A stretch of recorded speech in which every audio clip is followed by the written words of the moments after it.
Assalamualaikum warahmatullahi wabarakatuh. Sahabat Ahzul rahimakumullah. Mimpi buruk yang dialami Baginda Raja Harun al-Rasyid tadi malam menyebabkan Abu Nawas diusir dari negeri kelahirannya sendiri. Abu Nawas tidak berdaya. Bagaimanapun, ia harus segera meninggalkan negeri tercintanya hanya karena sebuah mimpi. Masih jelas terngiang-ngiang kata-kata Baginda Raja di telinga Abu Nawas. Tadi malam, aku bermimpi bertemu dengan seorang laki-laki tua. Ia mengenakan jubah berwarna putih. Ia berkata bahwa negerinya akan ditimpa bencana bila orang yang bernama Abu Nawas masih tetap tinggal di negeri ini. Ia harus diusir dari negeri ini, sebab orang itu membawa kesialan.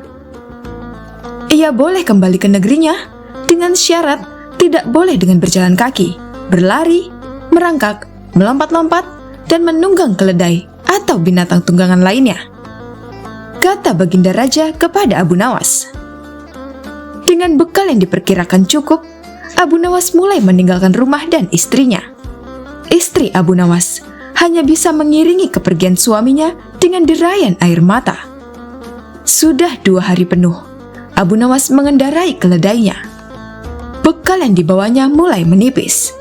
Abu Nawas tidak terlalu meratapi pengusiran dirinya dengan kesedihan yang terlalu mendalam. Sebaliknya, Abu Nawas merasa bertambah yakin bahwa Tuhan yang Maha Perkasa akan segera menolongnya keluar dari kesulitan yang sedang melilit pikirannya.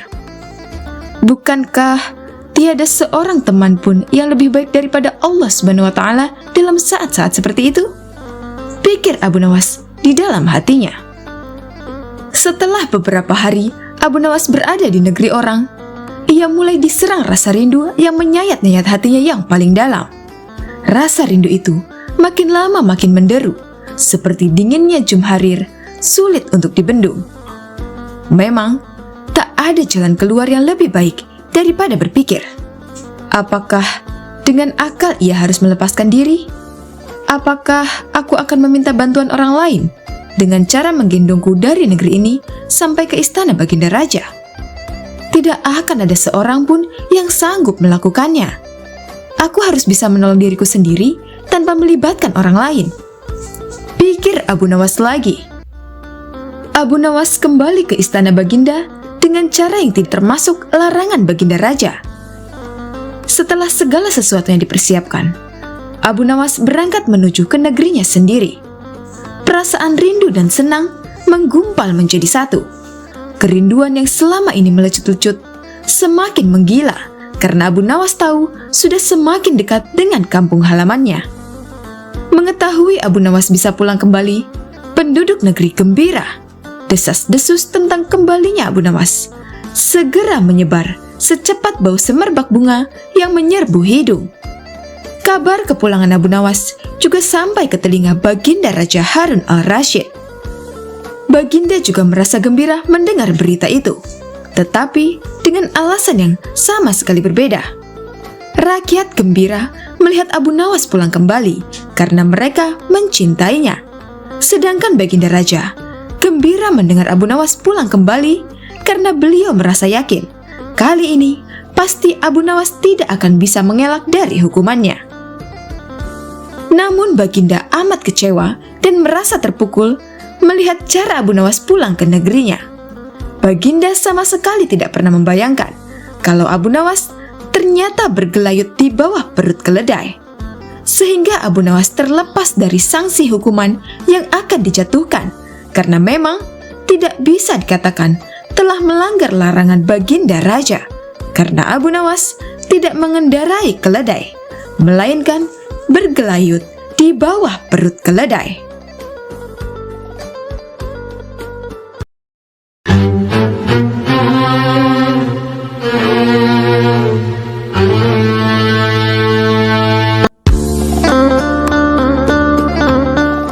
Sobat Ahzul rahimakumullah. Cerdik dan cerdas, satu gambaran sang wali sufi Abu Nawas dalam menjawab semua persoalan yang ada. Kecerdikan Abu Nawas selalu bisa melepaskan dirinya dari berbagai jebakan yang dibuat oleh Raja Harun al-Rasyid pada sang wali sufi ini. Satu kisah diceritakan, tidak seperti biasanya. Hari itu, Baginda Raja Harun al-Rasyid tiba-tiba menyamar menjadi rakyat biasa. Raja Harun al-Rasyid ingin mengetahui kondisi rakyatnya yang sebenarnya, bukan hanya dari laporan para menterinya saja. Baginda mulai keluar istana dengan pakaian yang amat sederhana, layaknya seperti rakyat jelata. Ketika Baginda tiba di sebuah perkampungan, ia melihat beberapa orang berkumpul di suatu tempat. Setelah Baginda mendekat, ternyata ada seorang ulama sedang menyampaikan kajian tentang alam barzah. Dan tak lama kemudian, ada seorang yang datang dan ikut duduk bersama jamaah. Orang itu lantas bertanya kepada sang ulama, "Wahai Syekh, saya pernah ke makam orang kafir dan mengintip kuburnya. Tapi saya tidak mendengar teriakan-teriakan ataupun melihat penyiksaan yang katanya sedang dialaminya. Lalu bagaimana cara membenarkan sesuatu yang tidak sesuai dengan apa yang dilihat mata?" Tanya salah satu jamaah yang datang. Dengan tersenyum, ulama itu pun menjawab, "Untuk mengetahui yang demikian itu, harus dengan panca indera yang lain. Kamu pernah duduk di samping temanmu yang sedang tidur, bukan? Kadangkala, temanmu saat itu dalam tidurnya sedang bermimpi digigit ular, diganggu, dan sebagainya. Temanmu juga merasakan sakit dan takut ketika itu, bahkan berteriak dan lari sekencang-kencangnya. Sedangkan kamu yang duduk di dekatnya, menyaksikan keadaannya seolah tidak terjadi apa-apa. Padahal apa yang dilihat serta dialami temanmu dalam mimpinya sedang dikelilingi ular. Maka jika masalah mimpi yang remeh saja sudah tidak mampu mata melihatnya, mungkinkah untuk bisa melihat apa yang terjadi di alam barzah?" Ucap sang ulama. Baginda Raja terkesan dengan penjelasan ulama itu, sehingga memutuskan untuk mengikuti pengajian sampai selesai. Kini ulama itu melanjutkan kajiannya tentang alam akhirat. Dikatakan bahwa di surga tersedia berbagai macam kenikmatan, termasuk adanya bermacam-macam perhiasan yang keindahannya tidak ada duanya. Salah satu perhiasan yang paling indah adalah mahkota surga yang terbuat dari cahaya. Semua perhiasan di surga tak ada yang bisa menandingi keindahannya. Saking indahnya, maka satu mahkota jauh lebih bagus dari dunia dan seisinya. Begitu pengajian selesai, Baginda Raja memilih untuk kembali ke istana. Setelah sehari berlalu, Baginda masih terkesan dengan ceramah sang ulama tempo hari. Apalagi sewaktu membahas tentang mahkota surga. Betapa sangat beruntung orang yang bisa mendapatkannya, ujar Baginda dalam hatinya. Saat sedang asyik membayangkan mahkota surga, tiba-tiba terlintas di benak Baginda sosok Abu Nawas. Nah, ini dia kesempatan baik untuk menguji kecerdikan Abu Nawas, ucap Baginda. "Prajurit, segera perintahkan Abu Nawas untuk secepatnya datang kemari," perintah Raja Harun al-Rasyid. Beberapa orang prajurit dengan sigap langsung pergi menuju ke rumah Abu Nawas. Setelah Abu Nawas tiba di istana, Baginda Raja langsung mengajaknya duduk di sampingnya. "Begini Abu Nawas, kemarin saya mendengar ceramah seorang ulama tentang alam barzah. Ia juga bercerita tentang keindahan surga dan segala perhiasannya. Yang paling menyita perhatianku adalah mahkota surga yang terbuat dari cahaya," ucap sang Baginda Raja. Dalam hati Abu Nawas berkata, pasti akan ada perintah yang aneh-aneh lagi dari Baginda Raja. Dan ternyata dugaan Abu Nawas benar adanya. Ia disuruh pergi ke surga mengambilkan mahkota untuk Baginda. "Apakah engkau sanggup Abu Nawas?" tanya Baginda Raja. "Saya sanggup Baginda yang mulia, tapi ada syaratnya," ucap Abu Nawas. "Sebutkan syarat itu," kata Baginda Raja. "Saya minta Baginda menyediakan pintunya, supaya saya bisa masuk ke dalam surga," ucap Abu Nawas. "Pintu apa itu Abu Nawas?" tanya Baginda belum mengerti. Pintu alam akhirat baginda yang mulia. Jawab Abu Nawas. Apa itu? Tanya baginda ingin tahu. Pintu alam akhirat yaitu kiamat paduka yang mulia. Ucap Abu Nawas. Masing-masing alam mempunyai pintu. Pintu alam dunia adalah rahim ibu. Pintu alam barzah adalah kematian. Dan pintu alam akhirat adalah kiamat. Surga berada di alam akhirat. Bila baginda raja masih tetap menghendaki saya mengambilkan mahkota di surga, maka paduka harus membuat dunia menjadi kiamat terlebih dahulu. Ucap Abu Nawas menjelaskan. Mendengar penjelasan Abu Nawas, baginda raja pun terdiam. Di sela-sela kebingungan baginda raja, Abu Nawas bertanya lagi, masihkah baginda menginginkan mahkota dari surga? Tanya Abu Nawas. Baginda raja tidak menjawab. Baginda hanya diam 1000 bahasa. Sejenak kemudian, Abu Nawas mohon diri dan pergi dari hadapan sang baginda raja.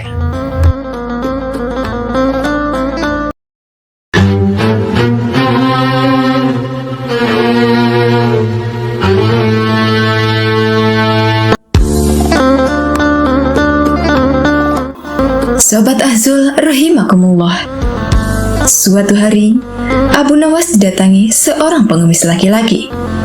Pengemis itu meminta makanan karena mengaku sudah lama tidak makan. Namun Abu Nawas tidak memberikan sesuap nasi atau makanan lainnya yang sangat diharapkan pengemis itu. Dia malah mengajukan beberapa pertanyaan. Kenapa engkau mengemis? Apa engkau tidak punya pekerjaan? Tanya Abu Nawas. Maaf Tuan, saya sudah lama mencari pekerjaan, tapi belum juga ada yang mau menerima saya bekerja. Jawab pengemis itu. Apa engkau mau bekerja sekalipun pekerjaan itu berat? Tanya Abu Nawas lagi. Asalkan halal, saya mau Tuan. Jawab kembali si pengemis. Akhirnya Abu Nawas mengantarkan pengemis itu menemui sahabatnya yaitu Abu Wardah. Singkat cerita, pengemis itu diminta bekerja mencabut rumput. Ternyata pengemis itu merupakan seorang pekerja yang sangat rajin dan tangkas. Dalam waktu singkat saja, pekerjaannya telah selesai. Abu Wardah pun sangat kagum dan tergerak hatinya memberikan pekerjaan yang lebih serius.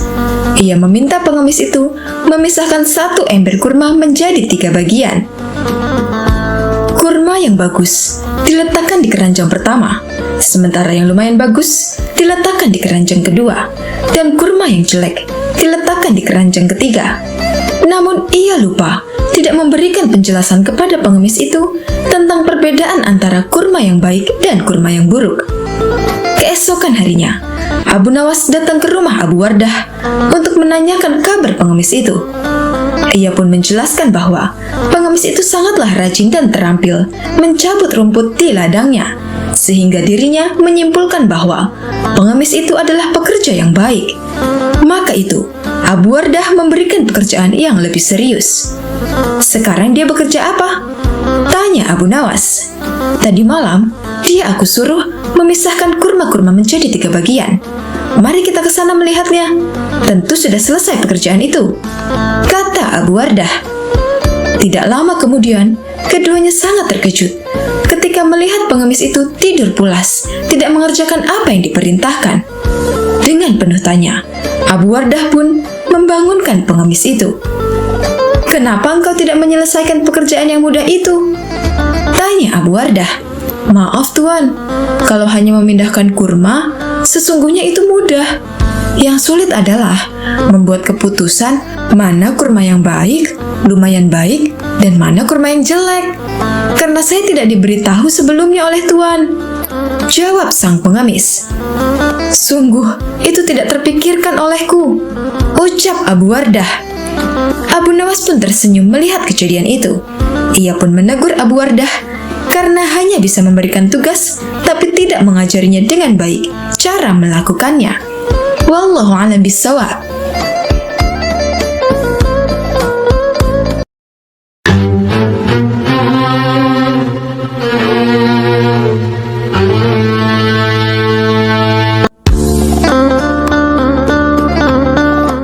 Sobat Ahzul rahimakumullah.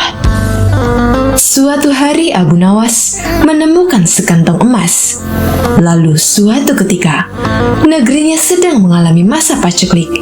Banyak yang gagal panen dan pasar sepi pembeli. Ini tentu saja kondisi yang sangat mempengaruhi rakyatnya. Banyak warga yang mengalami kesusahan, termasuk Abu Nawas. Dia dan istrinya terkadang harus berpuasa karena tidak ada makanan. Suatu ketika Abu Nawas berjalan-jalan di pasar untuk menghilangkan rasa jenuhnya dan tiba-tiba menemukan kantong hitam berisi uang dan langsung ditanam di dalam tanah. Abu Nawas merenung sepanjang malam. Pikirannya bertanya-tanya, apakah uang di dalamnya akan diambil atau tidak? Hatinya berpikir untuk mengambilnya karena keluarganya sedang mengalami kelaparan. Namun Abu Nawas teringat bahwa memakan harta haram bisa mendapat siksa kubur di dunia dan akhirat. Akan tetapi, dirinya juga teringat hadis Nabi yang mengatakan, Allah Subhanahu wa Ta'ala memberimu hadiah tanpa kamu minta. Maka terimalah hadiah itu, jangan kamu tolak. Kemudian infakkanlah. Ketika mengingat hadis tersebut, Abu Nawas berkata kepada dirinya sendiri, sungguhkah ini hadiah dari Allah Subhanahu wa Ta'ala? Dan hadiah itu bagi orang yang menemukan uang tersebut. Namun hal itu tidak menjadikan Abu Nawas membuka kantong temuannya dan masih menunggu barangkali pemiliknya akan datang. Hari pun berlalu dan ketika Abu Nawas kembali berjalan-jalan di pasar, ia mendengar seorang saudagar laki-laki kaya sedang mengumumkan bahwa kantongnya hilang. Wahai para penduduk negeri, barang siapa yang menemukan kantong hitam berisi uang 1000 dinar, maka kembalikanlah dengan jaminan dari Allah Subhanahu wa Ta'ala. Ucap saudagar kaya itu. Mendengar hal tersebut, Abu Nawas langsung mendekati saudagar itu. Wahai Tuan, negeri kami sedang mengalami masa paceklik. Banyak di antara kami yang hidup miskin. Seumpama uang Anda ditemukan oleh orang yang mengalami kesusahan, maukah Tuan memberikan sedikit uang secara halal? Ucap Abu Nawas. Berapa yang diinginkannya? Tanya saudagar kaya itu. 1/10-nya, Tuan. Jawab Abu Nawas. Aku tidak akan memberikannya sedikit pun. Jika ia tidak mengembalikannya kepadaku, maka di akhirat nanti akan kutuntut di hadapan Allah Subhanahu wa Ta'ala. Ucap saudagar kaya itu. Mendengar perkataan tersebut, Abu Nawas segera kembali ke rumahnya dan menceritakan kepada istrinya bahwa ia telah menemukan pemilik kantong uang itu. Apa yang harus aku lakukan? Apa aku harus mengembalikan uang itu? Tanya Abu Nawas kepada istrinya. Mendengar hal itu, istrinya agak marah. Aku dan anak-anakmu telah menderita kemiskinan bersamamu selama 50 tahun. Bahkan saat ini, kita hanya mempunyai satu pakaian dan dipakai bergantian untuk sholat. Selama hidup, kita belum makan buah dan daging. Datangilah pemiliknya, desaklah dia agar memberikan 1/10 dari uangnya itu. Jika ia tidak setuju, maka mintalah 1/100-nya. Tapi jika masih tidak setuju, maka mintalah 1/1000-nya, yang berarti menerima 1 dinar. Karena 1 dinar lebih baik daripada tidak sama sekali. Ujar sang istri. Mendengar penjelasan istrinya itu, Abu Nawas lalu pergi kembali menemui saudagar kaya di pasar. Hai Tuan, sebenarnya sayalah penemu kantong berisi uang itu. Apakah Tuan bersedia memberikan sedikit uang tersebut kepada saya? Meskipun hanya 1 dinar saja. Karena beberapa hari ini, keluarga saya belum makan, Tuan. Jelas Abu Nawas. Namun saudagar kaya itu tetap pada pendiriannya untuk tidak memberikan uang tersebut. Maka diajaklah saudagar itu ke rumah Abu Nawas. Setibanya di rumah, Abu Nawas menyerahkan kantong tersebut. Benarkah ini kantong Tuan? Tanya Abu Nawas. Ya benar, jawab saudagar kaya itu.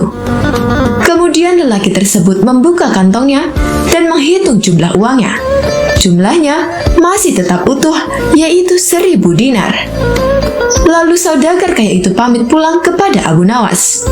Tapi belum juga melewati pintu keluar, tiba-tiba ia berhenti dan berkata, "Wahai orang tua, aku akan menceritakan kepadamu mengenai kantong ini. Ayahku berpesan kepadaku untuk membagikan sepertiganya kepada orang yang berhak menerimanya, dan aku juga disuruh menjual warisan ternak lalu menginfakannya. Sebagian lagi aku gunakan untuk pergi haji." Maka aku pun melaksanakan wasiat itu, dan wasiat untuk membagikan sepertiga uang dari kekayaanku. Uang tersebut aku letakkan di kantong ini. Lalu aku pergi ke kota untuk mencari orang yang benar-benar miskin. Namun aku tidak menemukan seorang pun yang lebih berhak daripada Anda. Maka ambillah uang di kantong ini, Tuan. Semoga Allah Subhanahu wa Ta'ala memberkahimu. Terang saudagar tersebut. Mendengar hal itu, Abu Nawas pun bersyukur kepada Allah Subhanahu wa Ta'ala. Kesabaran dan kejujurannya saat menemukan uang tersebut ternyata mendapat jalan lain dari Allah Subhanahu wa Ta'ala. Ternyata saudagar kaya tersebut tidak hanya memberikan 1/100 yang dimintanya, melainkan semua uang yang ada di kantong tersebut.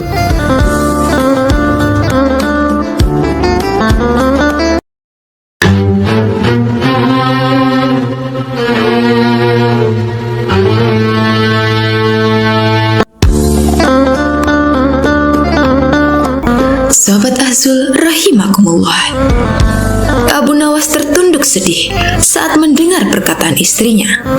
Tadi pagi, atas perintah langsung dari raja, beberapa pengawal kerajaan membongkar dan menggali rumahnya dengan cara paksa. Istrinya memberitahukan Abu Nawas bahwa perintah untuk menggali rumahnya itu disebabkan karena raja bermimpi di bawah rumah Abu Nawas terdapat emas dan permata yang tak ternilai harganya. Tetapi setelah digali, ternyata emas dan permata itu tidak juga ditemukan. Yang membuat Abu Nawas kesal dan bersedih adalah Baginda Raja tidak meminta maaf kepadanya. Bahkan tidak ada ganti rugi atas kerusakan yang telah dibuat orang-orang kerajaan. Lama Abu Nawas berpikir, tapi belum juga ia menemukan cara yang tepat untuk membalas perbuatan raja. Makanan yang dihidangkan oleh istrinya tidak dimakan. Malam pun tiba, tapi Abu Nawas tetap tidak beranjak dari tempat semula. Keesokan harinya, Abu Nawas melihat lalat-lalat mulai menyerbu makanan Abu Nawas yang sudah basi. Tiba-tiba, ia tersenyum gembira. Abu Nawas berkata pada istrinya, "Tolong ambilkan kain penutup makananku dan sebatang besi." "Untuk apa?" tanya istrinya bingung.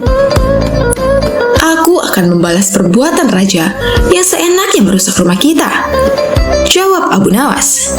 Dengan wajah berseri-seri, Abu Nawas berangkat menuju istana. Tiba di istana, Abu Nawas memberi salam hormat dan berkata kepada raja, "Maaf Baginda, aku menemuimu untuk mengadukan perlakuan tamu-tamu yang tak diundang. Mereka memasuki rumahku tanpa izin dan berani memakan makananku." "Siapakah tamu yang tak diundang itu, wahai Abu Nawas?" tanya sang raja. "Lalat-lalat ini, Baginda," kata Abu Nawas sambil membuka penutup piringnya. "Kalau bukan kepadamu, kepada siapa lagi aku harus mengadukan ketidakadilan ini?" lanjut Abu Nawas. "Keadilan seperti apa yang kamu inginkan dariku?" tanya Baginda Raja. "Aku hanya ingin mendapatkan izin tertulis dari Baginda untuk bisa menghukum lalat-lalat ini," jawab Abu Nawas. Meskipun terdengar aneh, tapi Baginda tidak bisa menolak permintaan Abu Nawas. Karena saat itu para menteri sedang berkumpul di istana. Baginda Raja merasa malu jika menolak permintaan rakyatnya. Dengan terpaksa, Raja akhirnya membuat surat izin yang isinya memperbolehkan Abu Nawas untuk memukul lalat-lalat itu dimanapun mereka hinggap. Tanpa menunda-nunda lagi, Abu Nawas segera mengusir lalat-lalat dari piringnya. Lalat-lalat itu terbang dan hinggap di sana dan sini.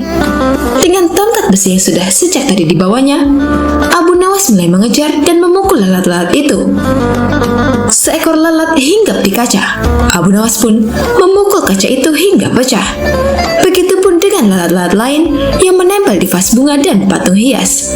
Abu Nawas memukulkan tongkat besinya ke segala arah, sehingga sebagian perabotan istana pun menjadi hancur. Bahkan, Abu Nawas nekat memukul lalat yang kebetulan hinggap di guci sang raja. Sang raja pun tak bisa berbuat apa-apa kecuali menyadari kesalahannya karena telah merusak rumah Abu Nawas.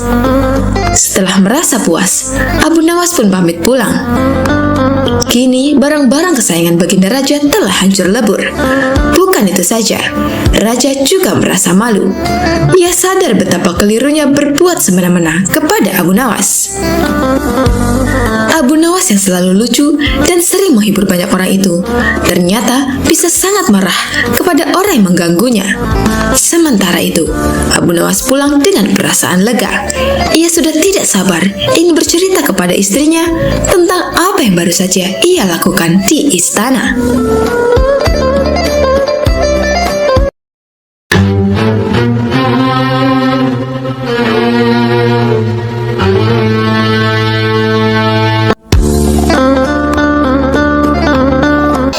Sobat Azul rahimakumullah. Suatu hari, Abu Nawas berjalan melewati pasar dan melihat penjual kue yang memajang dagangannya. Aroma kue yang menggoda tersebut membuat Abu Nawas ingin mencicipinya. Namun, ia tidak memiliki uang sama sekali. Abu Nawas pun memutar otaknya. Dengan langkah penuh percaya diri, ia berdiri di dekat penjual kue tersebut.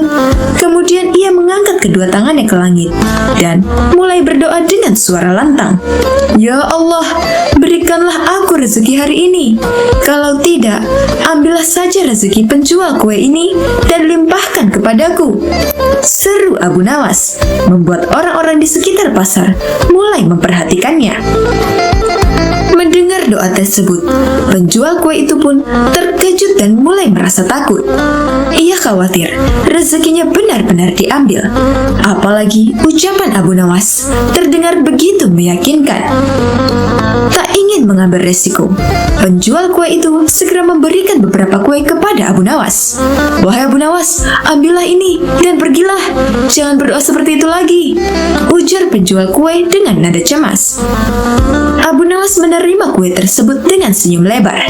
Ia kemudian pergi sambil menikmati kue-kue itu dengan santainya, meninggalkan para pedagang dan pembeli di pasar yang tertawa melihat kecerdikannya. Kisah ini menggambarkan sisi humor dari kehidupan Abu Nawas. Ia tidak hanya dikenal sebagai sosok yang bijak, tetapi juga memiliki cara unik untuk menghadapi setiap situasi. Namun di balik kelucuannya, cerita ini memiliki pesan tersirat. Doa adalah sesuatu yang sakral, dan memanfaatkannya dengan cara seperti itu tentu bukan hal yang dianjurkan.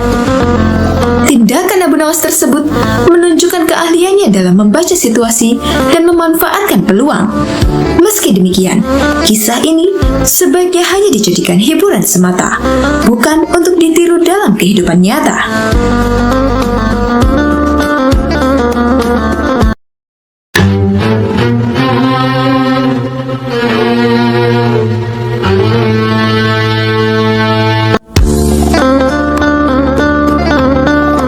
Sobat Azul rahimakumullah.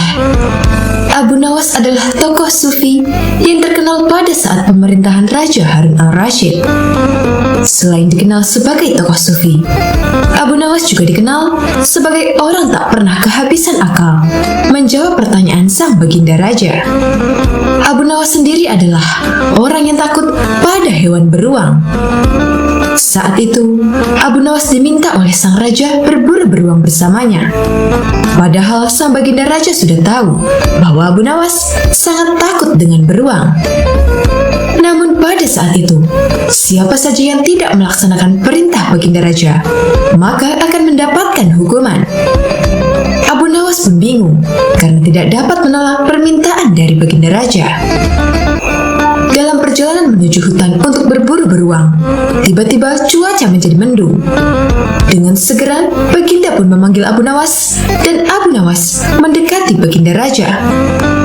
"Tahukah mengapa engkau aku panggil?" kata sang baginda raja? Abu Nawas pun menjawab, tidak mengetahuinya mengapa baginda raja memanggilnya. Baginda raja menjelaskan pada Abu Nawas bahwa cuaca sedang mendung, sebentar lagi akan turun hujan.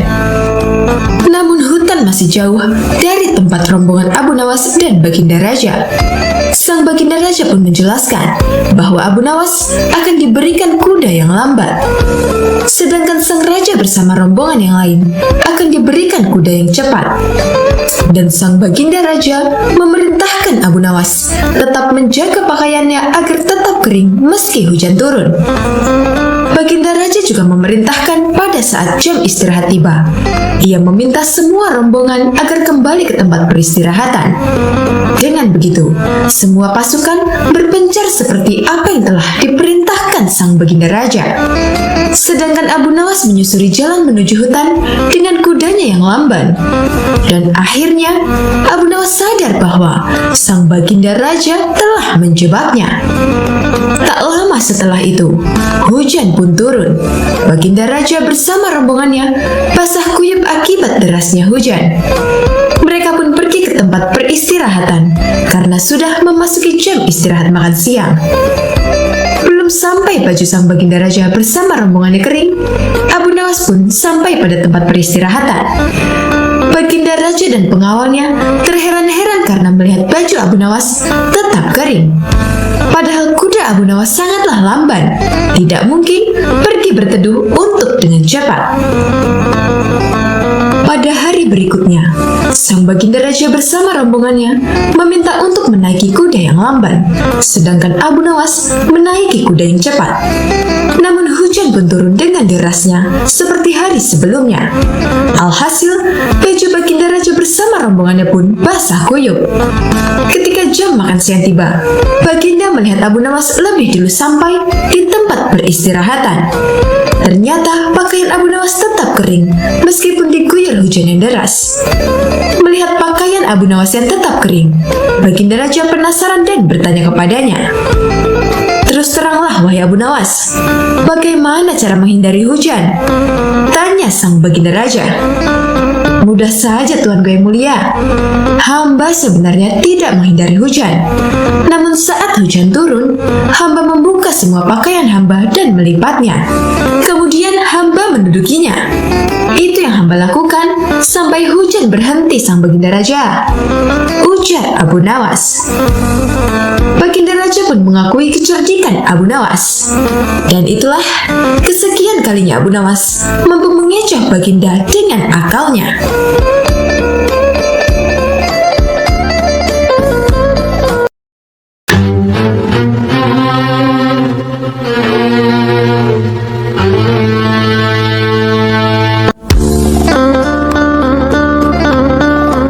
Sobat Ahzul rahimakumullah, Abu Nawas selama hidupnya syarat akan cerita lucu dan menghibur. Perilakunya yang sulit ditebak seringkali membuat penduduk bahkan raja kesal kepadanya. Tak heran jika Abu Nawas sering pula menjadi buruan pasukan kerajaan karena perintah raja. Pernah dikisahkan bahwa Abu Nawas menjadi buronan raja dengan mengerahkan seluruh pasukannya. Namun Abu Nawas saat itu lolos dan berpesan pada istrinya jika meninggal dunia agar dimaafkan oleh sang raja. Tak hanya itu, Abu Nawas juga berpesan jika meninggal dunia agar dikafani dengan kain yang sudah lusuh. Singkat cerita, ketika Abu Nawas benar-benar telah meninggal dunia, istrinya mengabulkan permintaannya dengan mengkafaninya menggunakan kain yang sudah lusuh.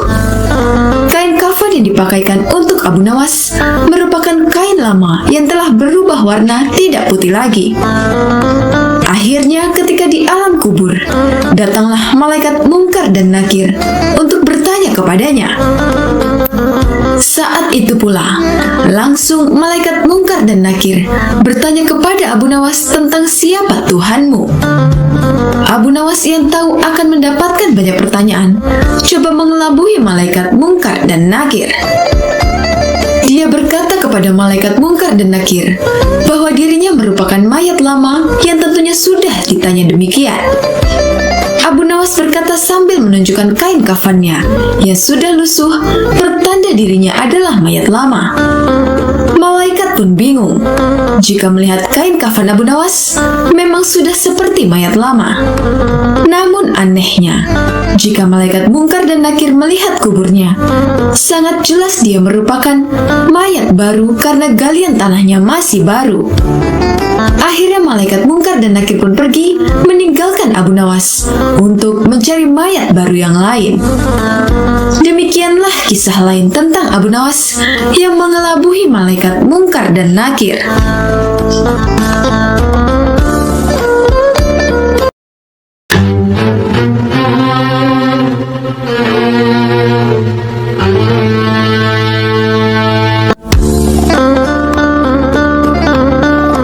Sobat Ahzul rahimakumullah. Suatu ketika, Abu Nawas tanpa sengaja membuat kesalahan yang menyebabkan Baginda Raja sangat marah. Maka saat itu juga, Abu Nawas diusir dari istana dan melarang orang cerdik tersebut menginjakkan kakinya lagi di istana raja. Namun setelah berjalannya waktu, Baginda Raja merasa rindu dengan si cerdik Abu Nawas. Sebab sudah 7 bulan berlalu, Baginda Raja tidak bertemu dengan Abu Nawas semenjak dilarang lagi pergi ke istananya. Sepertinya Abu Nawas memang marah kepadaku, pikir Baginda Raja. Maka suatu hari, Baginda Raja mengutus seorang ajudan untuk pergi ke rumah Abu Nawas dan menyuruhnya datang ke istana. Namun setelah sang ajudan sampai di rumah Abu Nawas, orang cerdik tersebut menolak menemui Baginda Raja dengan alasan yang sangat tidak masuk akal. Ketika didatangi ajudan sang raja, Abu Nawas menolak pergi ke istana dengan alasan sedang hamil. Mohon maaf, tolong sampaikan kepada Baginda, aku sedang hamil dan akan segera melahirkan, jawab Abu Nawas kepada utusan Baginda. Selain itu, Abu Nawas juga mengatakan kepada utusan sang raja bahwa dirinya sedang menunggu dukun beranak untuk mengeluarkan bayinya. Dan juga katakan kepada Baginda Raja, aku sedang menunggu dukun beranak untuk mengeluarkan bayiku ini, kata Abu Nawas lagi. Akhirnya utusan sang raja kembali ke istana dan menyampaikan kepada Baginda Raja apa yang dikatakan oleh Abu Nawas. Hal ini lantas membuat Baginda Raja begitu keheranan, sebab baru kali ini ia mendengar ada laki-laki yang bisa hamil.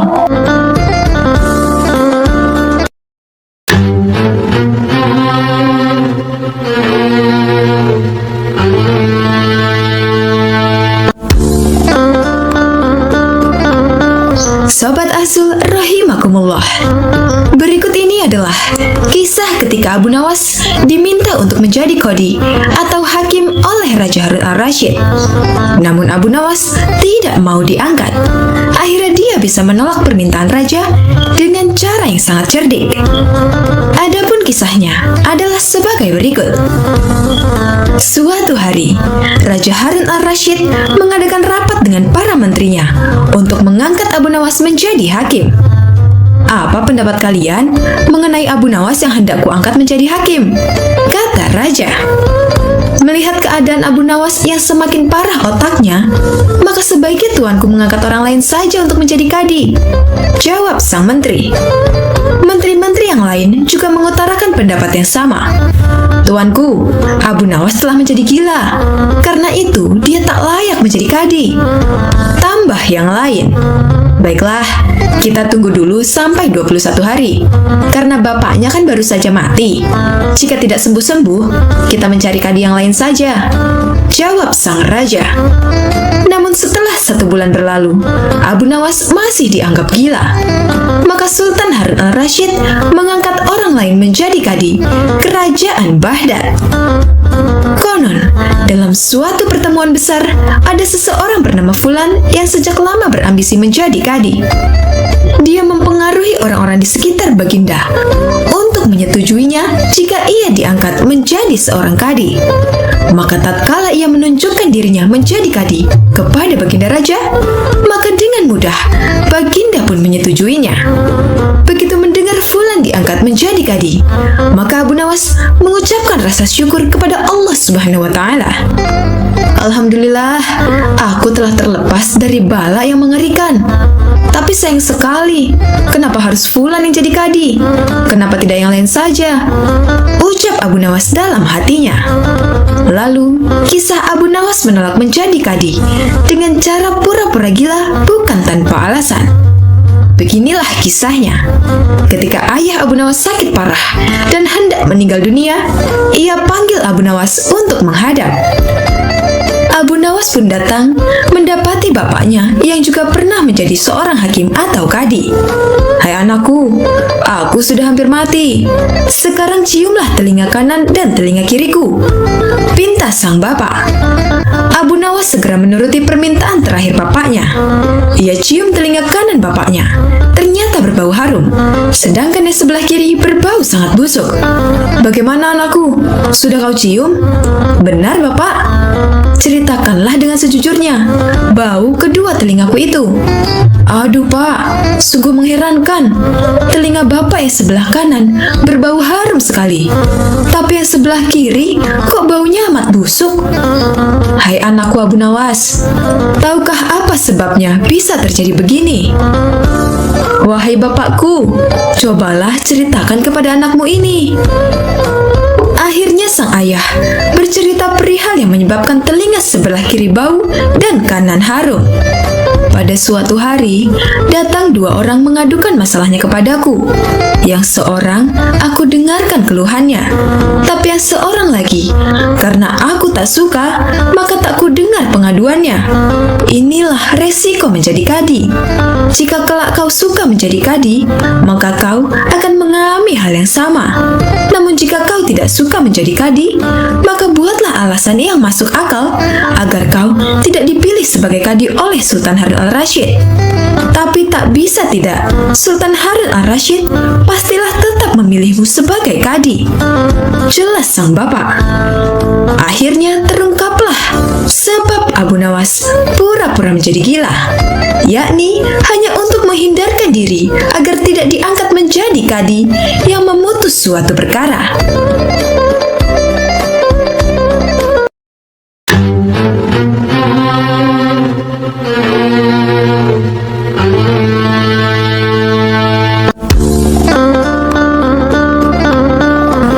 Sobat Ahzul rahimakumullah, Abu Nawas yang kita kenal merupakan tokoh jenaka yang sering membuat raja jengkel.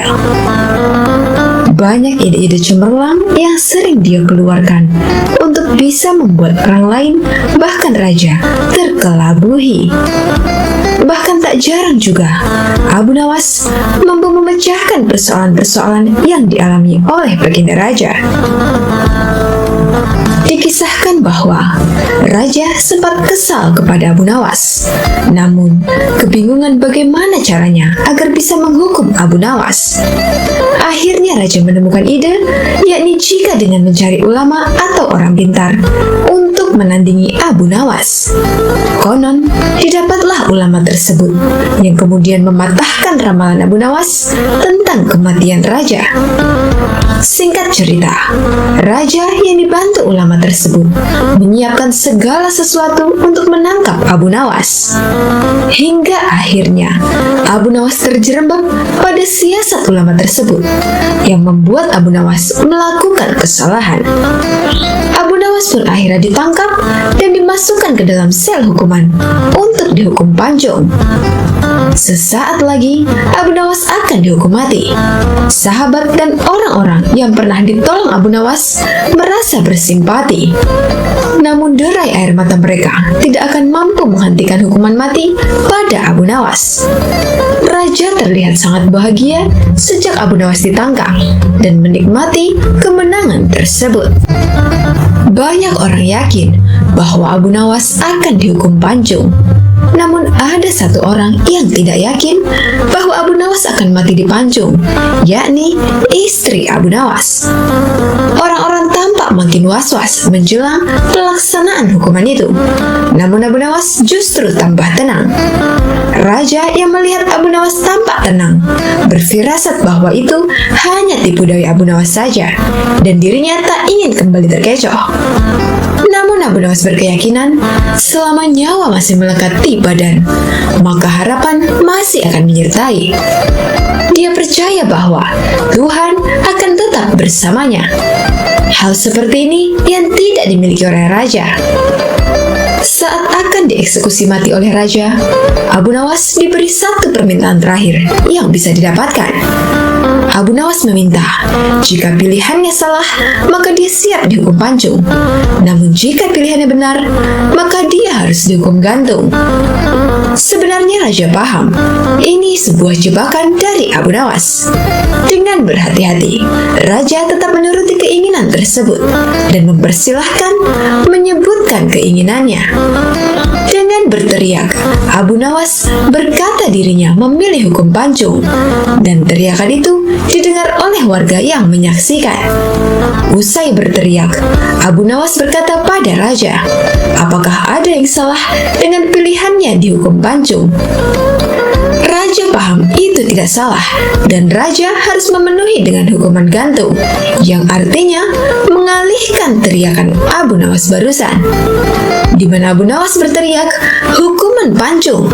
Namun karena itu pilihan tidak salah, maka raja harus menghukum gantung. Lagi-lagi, raja dibuat bingung di hadapan banyak orang oleh Abu Nawas, yang akhirnya raja memilih mengampuni Abu Nawas. Sejak saat itu, raja berkata bahwa Abu Nawas memang orang cerdik dan selalu bisa membuat raja tersenyum. Raja memanggil ajudannya, mengambil sejumlah uang untuk hadiah kepada Abu Nawas, dan mempersilahkan dia pulang. Tak hanya itu, Abu Nawas juga raja minta agar seringkali berkunjung kepadanya di istana. Demikianlah kisah Abu Nawas yang lolos dari hukuman mati sang raja.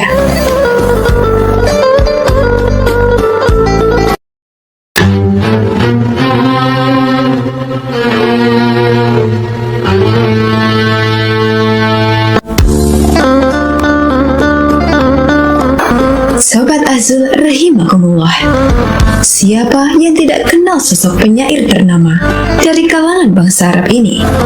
Dialah Abu Nawas. Syair-syair yang dikubah Abu Nawas mengandung nilai-nilai sufisme. Bahkan salah satu syairnya dibacakan setiap usai sholat Jumat. Selain dikenal sebagai penyair, pria bernama lengkap Abu Ali Al-Hasan bin Hani Al-Hakami ini juga seorang sufi. Hidup di zaman Raja Harun al-Rasyid dari dinasti Abbasiyah, Abu Nawas lebih menampakkan diri sebagai orang yang kontroversi.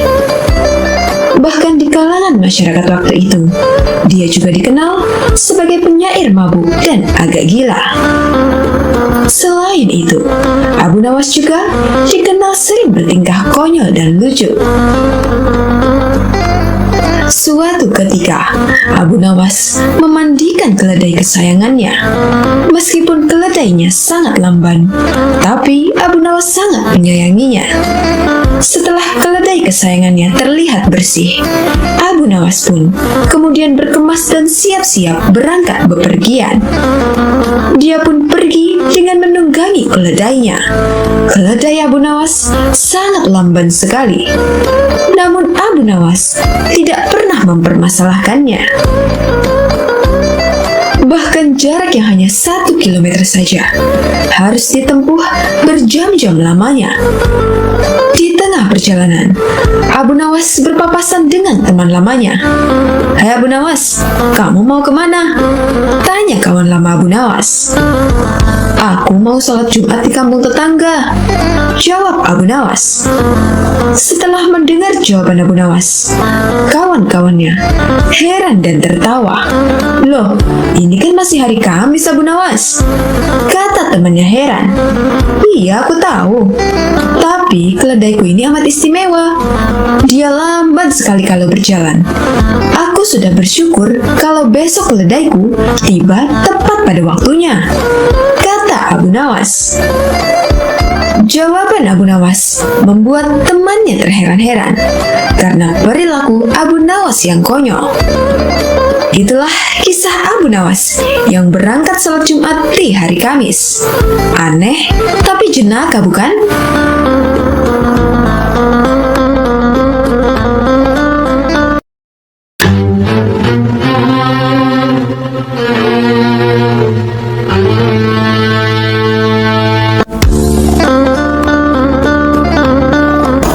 Sobat Azul rahimakumullah. Banyak yang mengenal Abu Nawas sebagai orang yang sering bertingkah lucu dan konyol.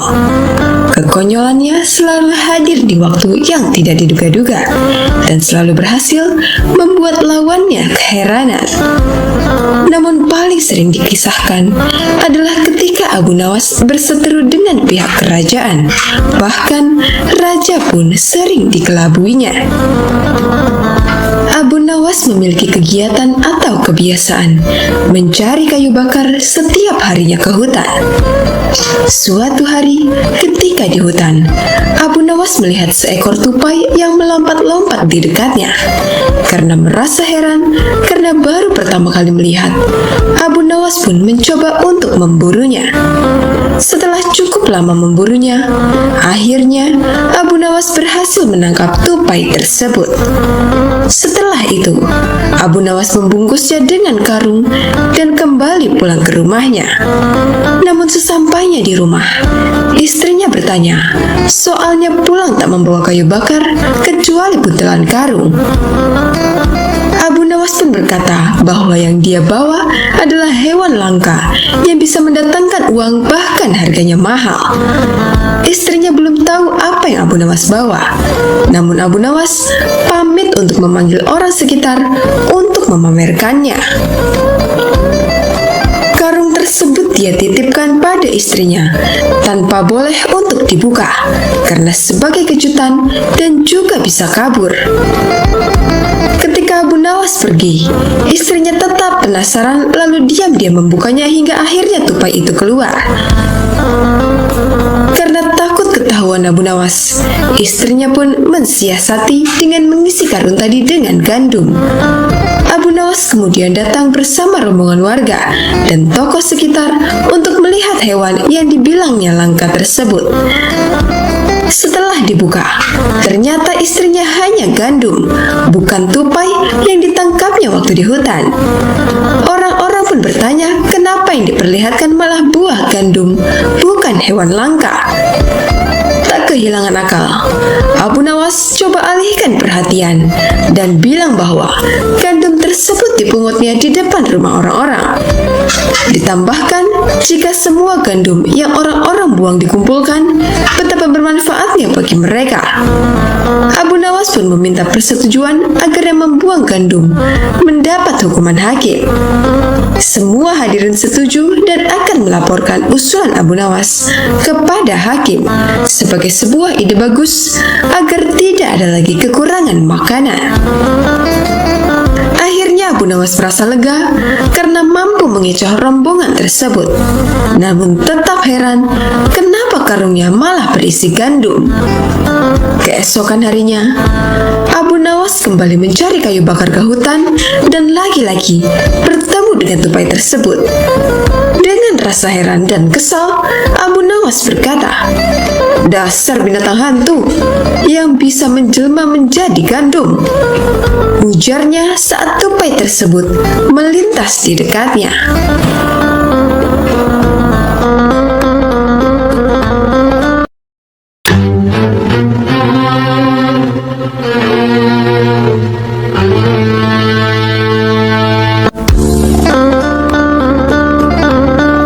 Sobat Azul rahimakumullah.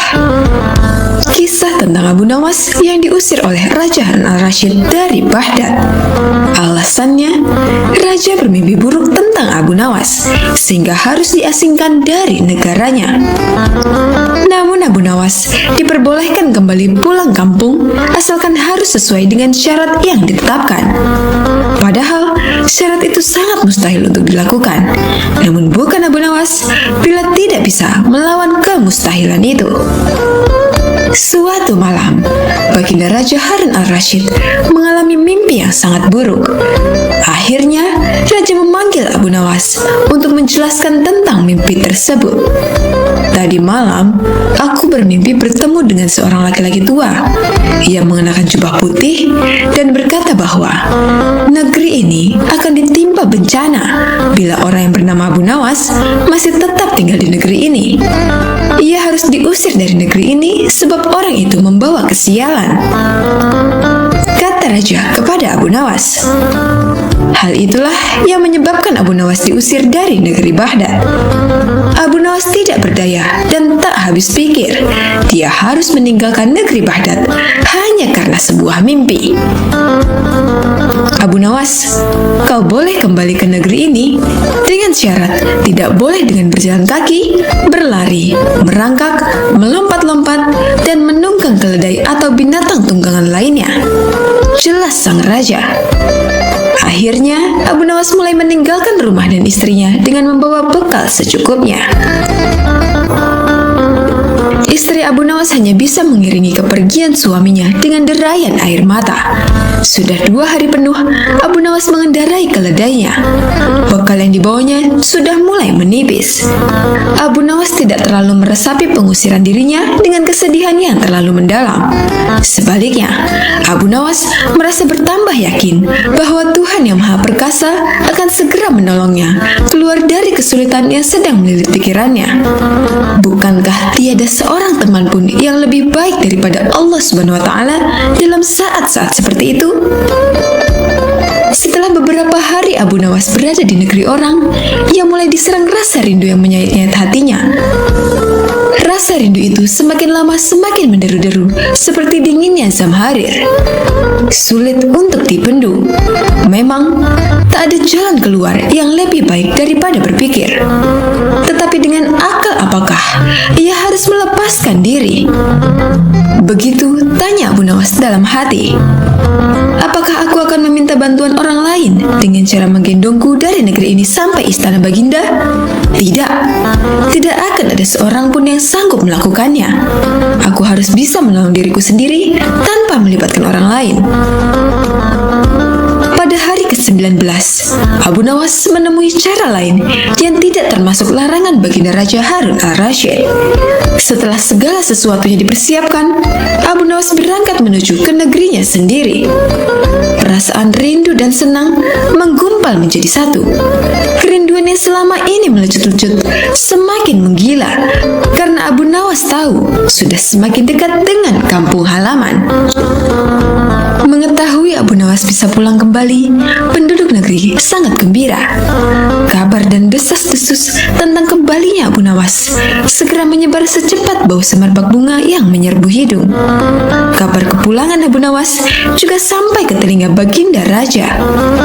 Baginda juga merasa gembira mendengar berita itu, tetapi dengan alasan yang sama sekali berbeda. Rakyat gembira melihat Abu Nawas pulang kembali karena mereka mencintainya.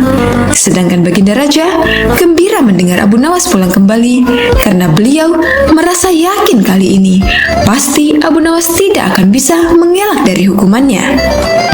Namun Baginda amat kecewa dan merasa terpukul melihat cara Abu Nawas pulang ke negerinya. Baginda sama sekali tidak pernah membayangkan kalau Abu Nawas ternyata bergelayut di bawah perut keledai, sehingga Abu Nawas terlepas dari sanksi hukuman yang akan dijatuhkan kepadanya, karena memang tidak bisa dikatakan telah melanggar larangan Baginda Raja.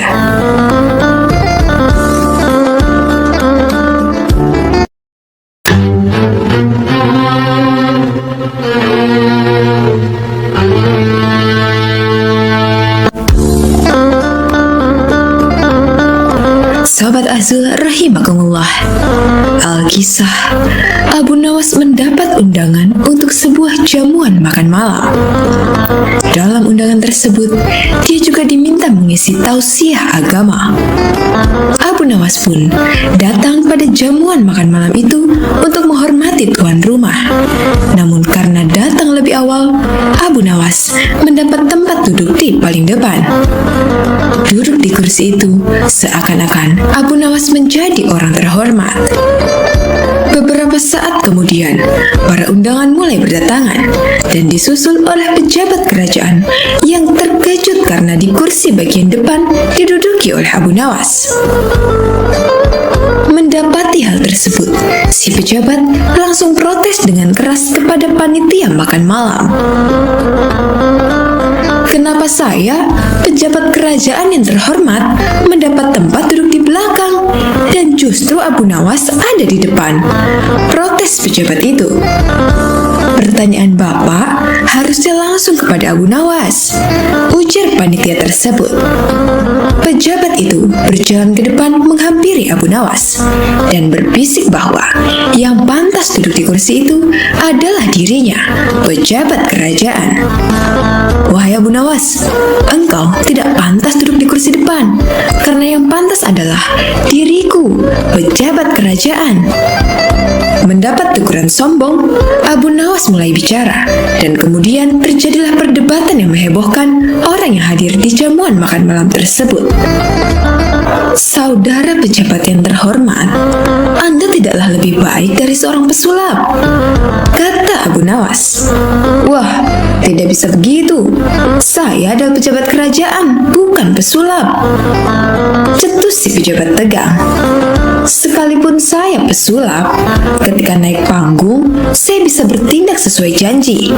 Saat saya berjanji mengubah sapu tangan menjadi kelinci, maka bim salah bim, sapu tangan itu benar-benar berubah menjadi kelinci, ujar Abu Nawas. Maksudmu bagaimana? Dan apa hubungannya? Tanya pejabat itu. Anda saya katakan sebagai pesulap yang gagal karena Anda tidak bisa mengubah semua itu. Lihatlah, ketika naik panggung, Anda berjanji merubah nasib rakyat kecil menjadi lebih baik. Tapi setelah terpilih, keadaan rakyat kecil sama saja seperti sebelum Anda terpilih menduduki jabatan itu. Terang Abu Nawas. Mendapat pernyataan demikian, pejabat itu terdiam dan merasa malu. Nah, kalau begitu, mana yang lebih baik dan lebih pantas duduk di kursi paling depan? Tanya Abu Nawas. Tanpa membalas sepatah kata pun, pejabat itu mundur dan kembali duduk di kursi yang sebelumnya.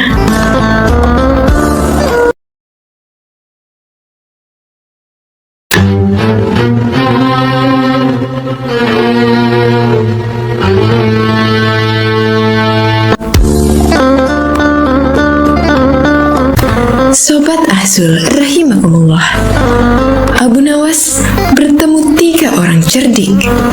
Ketika itu, ada 3 orang yang dikenal pintar dan cerdik, juga suka menantang orang-orang yang setara dengannya. Mereka pun gemar berkeliling ke banyak negeri.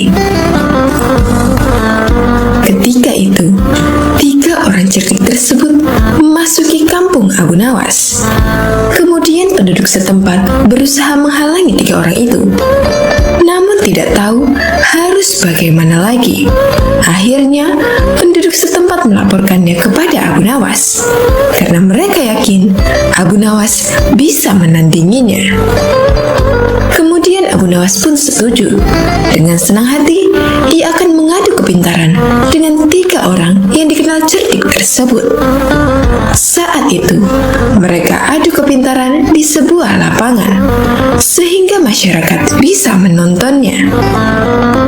Satu dari 3 orang cerdik tersebut bertanya kepada Abu Nawas, "Di mana sebenarnya pusat bumi ini, wahai Abu Nawas yang bodoh?" Disebut bodoh, Abu Nawas ternyata tidak marah, justru membalasnya dengan senyuman. Lalu ia menjawabnya dengan nada santai, "Tentu itu mudah. Pusat bumi ada di bawah kakiku." Namun ketiga orang cerdik itu tidak terima dengan jawaban Abu Nawas. Orang pertama yang bertanya kepada Abu Nawas hanya terdiam setelah mendengar jawabannya. Selanjutnya orang kedua pun bertanya, "Berapakah jumlah bintang yang ada di langit?" Ternyata pertanyaan itu hampir sama dengan yang pertama, dan sudah dipastikan Abu Nawas bisa menjawabnya dengan sangat mudah. Abu Nawas pun menjawab, jumlah bintang-bintang yang ada di langit sama dengan jumlah bulu keledaiku ini. Kalau tidak percaya, silakan Anda hitung saja bulu keledaiku ini. Pasti Anda akan tahu kebenarannya. Kesal dengan jawaban Abu Nawas, orang ketiga dari kawanan itu lalu mengajukan pertanyaan kepada Abu Nawas. Anda tahu bulu keledai? Coba, berapa jumlah bulu yang ada di keledai itu? Tanya orang ketiga tersebut. Abu Nawas hanya tertawa meledek. Ia menganggap pertanyaan dari ketiga orang ini sangat tidak kreatif, karena semua pertanyaannya sama, yakni menanyakan jumlah. Jumlah bulu ekor keledai ini sama dengan jumlah rambut yang ada di jenggot Anda. Kalau Anda tidak percaya, silakan cabut satu persatu, ucap Abu Nawas. Sadar jika bulu jenggot dicabut satu persatu itu akan sakit, maka orang ketiga itu langsung terdiam dengan jawaban Abu Nawas. Ingin membalasnya, tapi tidak tahu apa yang harus ditanyakan lagi, karena ternyata Abu Nawas lebih cerdik dari dirinya.